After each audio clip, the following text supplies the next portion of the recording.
lang. Tingin ka sa camera. Sige na. Suplado naman ng jowa ko. Sige na, tingin ka na. Saglit lang. Ako ba? Love. Sige na, love. Saglit lang. Tingin ka na. Sige na. You're so annoying!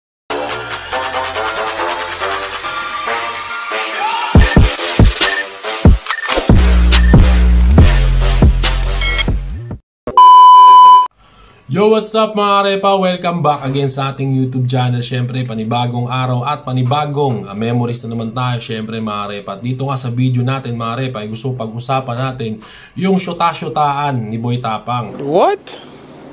Siyempre mga repa, alam naman natin si Boy Tapang, isang sikat na influencer at siyempre sikat na YouTuber na talagang nagmumukbang at talagang nakilala sa mukbang na nakadagit ng isang magandang dilag kuno, mga repa. Siyempre, hindi natin alam kung ito ba'y totoo o ito'y scripted din, di ba? Alam naman natin, mga repa, na medyo nabubwisit talaga ako sa mga script na kumbaga tayong mga manonood, pinaglolo ko, mga repa, di ba? At dito nga sa ating video, gusto ko lang punahin, mga repa, yung kanilang naging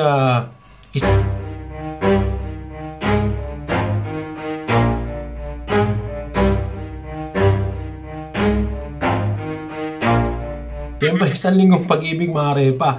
Kasi, bakit kanyo, halos ilang araw lang sa atin pinakilala ni Boy Tapang itong kanyang girlfriend na si LJ Satterfield at bigla na lang silang naghiwalay, di ba? Sabi nga ni Bea Alonso, time is the ultimate truth teller. Kumbaga tayo mga repa, hindi naman tayo nakikialam sa relasyon ng may relasyon. Yun nga lang, sa ganun kaiksing panahon, di ba? Na Jessica Soho pa nga mga repa eh.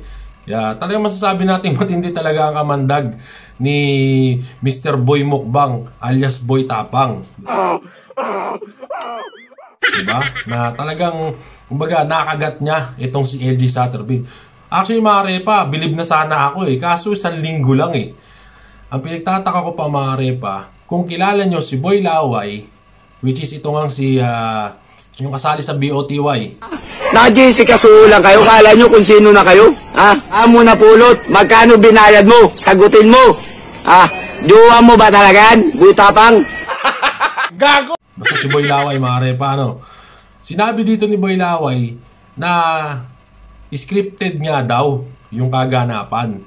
Which is, talagang nagtaka ako at possible na naniniwala rin ako. Kasi nga, napakabilis lang ng panahon mga repa eh, di ba? Na biglang pinakilala, tapos in one week, o sabihin na natin 2 weeks na lang mga repa, in 2 weeks, naghiwalay ka agad. At maraming naglalabasang mga marites, kahit tayo, naging marites na rin tayo dito sa YouTube, no? Makikimarites na rin tayo. Na, yun nga, etong si Boy Tapang, naggamitan lang daw sila, no? Quote and quote mga repa, naggamitan. Ibig sabihin, parang itong nangyari na to, talagang collaboration for the content only. Di ba? For the content only, which is, nakatulong to at naging benepisyo to para sa both side, hindi lang doon sa one side, huwag tayong maging one-sided. Both side to mga repa, naging nakatulong to. Itong babae nakatulong kay Boy Tapang para syempre mas lalong hangaan, mas lalong kabiliban itong si Boy Tapang. At syempre mas malaking tulong din yung naging suporta, yung pagkukulab ni Boy Tapang dito kay LJ. Kasi nga nung nakita ko tong si LJ, napakababa na subscriber niya. Pero ngayon, pansin nyo naman, siguro pa 200k na siya. 185 subscriber something, ganun. At yun nga, nakuha niya na yung kanyang silver play button dahil nga sa pakikipag-collab at sa dami ng suporta na bumuhos sa kanya nung nilabas siya ni Boy Tapang. Pero ang pinakapunto rito sa ating pag-uusap ngayon mga repa, yun ay talagang kumbaga nadali tayo. Nadali tayo mga repa. Bakit kanyo?